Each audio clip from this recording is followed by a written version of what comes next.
C'est vrai, tu as des problèmes. C'est vrai, ça ne va pas. Mais l'inquiétude ne fera pas les choses aller. Ça ne changera pas parce que tu t'inquiètes. Ça ne changera pas parce que tu pleures. Je veux te dire, Dieu n'exauce pas les pleurs. Jésus a perdu son ami, son meilleur ami. La Bible dit quand Lazare est mort, Jésus est arrivé. C'était le funérail le plus chic. Jean le chapitre 11, le verset 35. Tu sais que mon funérail il était chic. Jean chapitre 11, le verset 35. Jésus pleura. Le verset 36. Sur quoi les Juifs dirent, voyez comme il l'aimait. Et quelques-uns d'entre eux dirent, lui qui a ouvert les yeux de l'aveugle. On dit lui qui a ouvert les yeux de l'aveugle. Ne pouvait-il pas faire aussi que cet homme ne mourût point? Il était où et puis son ami est mort. Jésus, frémissant de nouveau en lui-même, Oui. se rendit au sépulcre. Frémir c'est quoi? C'est que Jésus était sous le poids des émotions. Quand quelqu'un est ému là, il a la chair de poule. Ou bien il a des frissons. C'est ça, il frémit. Mais c'est une émotion. Il était dans une émotion. La Bible, Jésus pleura. C'est que c'était un funérail qui te faisait pitié. Une atmosphère vraiment compliquée. Un funérail qui était chic. Les gens disent, oh, il pleure. Il y en a qui pensaient qu'ils vont venir à la présence de Dieu et puis vont pleurer jusqu'à leur nez va couler. Dieu aura compassion. Papa Jésus, yeah. Au fait, toi, tu peux être dans un film. Écoute. Quand Jésus a pleuré, Lazare n'est pas sorti du tombeau. Ce n'était pas les larmes d'un homme ordinaire. C'était des larmes de la parole de Dieu faite chair. Normalement, la valeur que lui il a, quand il se met à pleurer, le tombeau doit s'ouvrir. Les anges ont dit, le boss pleure, le boss, ouvrez le tombeau là, il ne doit pas pleurer. Bravo. Poussez le tombeau là, soulevez Lazare, giflez-le, il va se réveiller. Mais tout était encore là, intact. Lazare qui sentait n'a pas eu parfum. Il continue à sentir. Le tombeau qui était fermé, c'est pas ouvert. C'est resté fermé. Celui qui était mort, c'est pas réveillé. Il est resté cadavre. Mais Jésus pleurait. Jésus a frémi. Ça n'a rien changé. Non, ne cherche pas à prendre Dieu par les sentiments. Ne cherche pas à prendre Dieu par la pitié pour dire, il va voir que je fais pitié. Et je pleure. Il fait tellement pitié. Non! Dieu n'a pas d'état d'âme. Parce que pour avoir un état d'âme, il te faut une âme. Dieu n'a pas d'âme, il est esprit. Et dans la dimension de l'esprit, il n'a pas d'état d'âme. Donc vos émotions, les émotions sont dans l'âme. Jésus peut frémir parce qu'à ce moment bien précis, il avait le corps, il avait une âme. Il avait le sang en lui. L'âme, c'est le sang. Dieu n'a pas ça. Il est esprit, pneuma, souffle. Il est vent. Il n'a pas d'état d'âme. Il ne comprend pas le langage de la pitié. Voilà pourquoi, pour mieux s'enquérir de nos réalités, c'est Jésus qui est descendu. Dieu sait pas ce que le pauvre ressent. Parce que Dieu n'a jamais été pauvre. Pour savoir ce que la faim donne, il faut avoir eu faim. Pour connaître la douleur de perdre papa, il faut avoir enterré ton père. Pour savoir combien de fois un enfant qui meurt fait mal, il faut perdre ton fils. Dieu ne connaît pas la pauvreté. Comment il fait pour avoir pitié du pauvre? Alors pour goûter la pauvreté, il a permis que son fils se fasse cher, se dépouille de toute la gloire, de la richesse qu'il avait et qu'il se fasse pauvre, afin que par sa pauvreté que nous devenions riches. C'est par Jésus que Dieu a testé la pauvreté. Il ne la connaissait pas. Il ne connaissait pas la pauvreté. Pour savoir comment la malédiction fait mal, tu ne peux pas savoir. Il n'a jamais été un maudit. Il n'a jamais été maudit. Il est bénédiction. Et il n'a pas la bénédiction. Il est bénédiction. Donc comment est-ce qu'il fait pour savoir le sentiment que peut avoir Caïn? Comment Dieu fait pour savoir le sentiment d'un maudit puisqu'il n'a jamais été maudit? Et la Bible dit, par son fils, il s'est fait malédiction pour savoir ce que ça représente. Donc il y a des situations que Dieu ne peut pas comprendre. C'est toi, tu dois rentrer dans sa présence pour lui expliquer. Et le seul qui peut comprendre ça, ce n'est même pas le Père. Parce que le Père est resté sur le trône. Mais c'est le Fils qui est venu toucher notre réalité. C'est pourquoi c'est par le Fils qu'on peut parler au Père. Parce que le Fils est à la droite du Père. Quand tu diras au Fils, je souffre, il pourra dire à son Père, je sais ce que ça fait. Quand tu diras au Fils, j'ai faim, il pourra dire à son Père, donne manger. Il dit, mais pourquoi? Il dit, 40 jours j'ai fait la dernière fois. J'ai senti.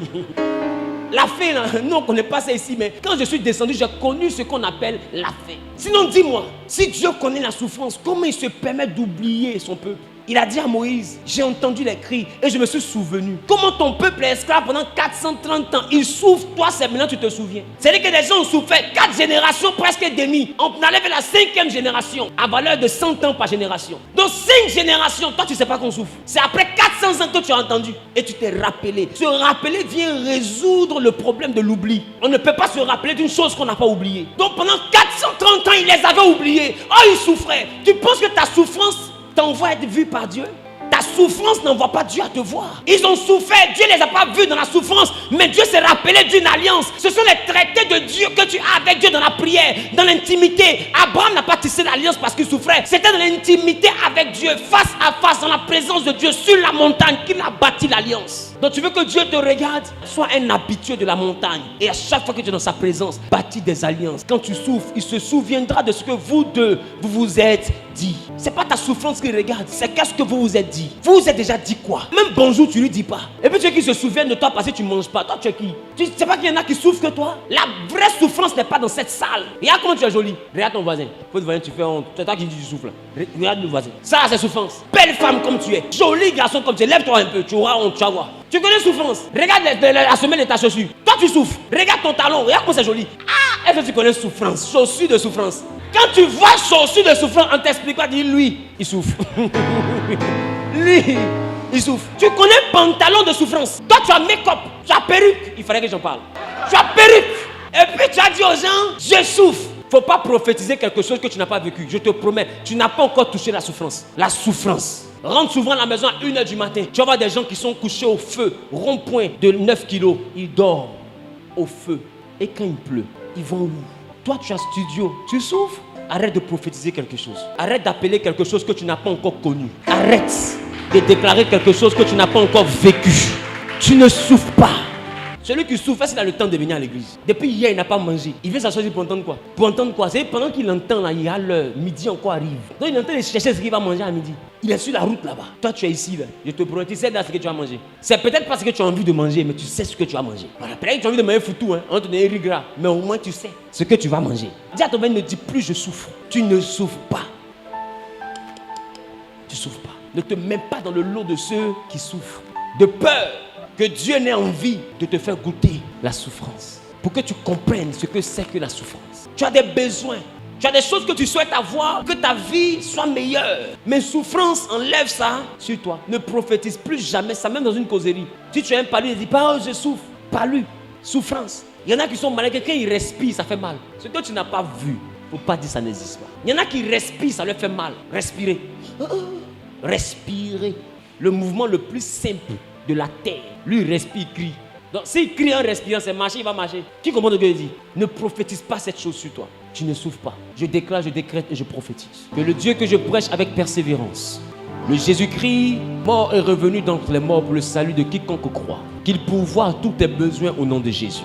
Qu'il fasse de toi un témoin oculaire de la manifestation de sa gloire. Que par ta vie, que la démonstration de sa gloire dans ton environnement soit tangible. Que par ta vie, que la démonstration de l'exaucement dans ta vie soit tangible. Que partout où tu iras, que Jésus fasse de toi un sujet de témoignage, un sujet d'allégresse. Que ce qui te manquait hier descende dans ta vie au nom suprême de Jésus. Je prophétise sur la vie de celui qui fait un pas en avant et saisit la parole. Que l'Éternel maintenant te marque et te démarque. Qu'il fasse de toi un chrétien qui aura plaisir à être dans sa présence, qui prendra plaisir à le chercher dans la prière. Que la vie de prière que tu avais perdue maintenant soit rétablie, restaurée dans ta vie. Que l'Éternel te donne la capacité de rentrer dans ses parvis par des chants, par l'allégresse, qui te donne de faire de toi chaque jour, au quotidien, un homme, une femme de prière, de référence dans le jeûne, référence dans la parole de Dieu, qui fasse de toi une personne marquée par le sceau du Saint-Esprit, qui fasse de toi une personne dangereuse pour le camp de l'adversaire, qui fasse de toi un homme puissant dans le combat spirituel, qui fasse de toi une personne ouïe dans la dimension de la délivrance, qu'il accomplisse dans ta vie sa promesse. Celui qui a dit Amen plus fort que son voisin est propriétaire,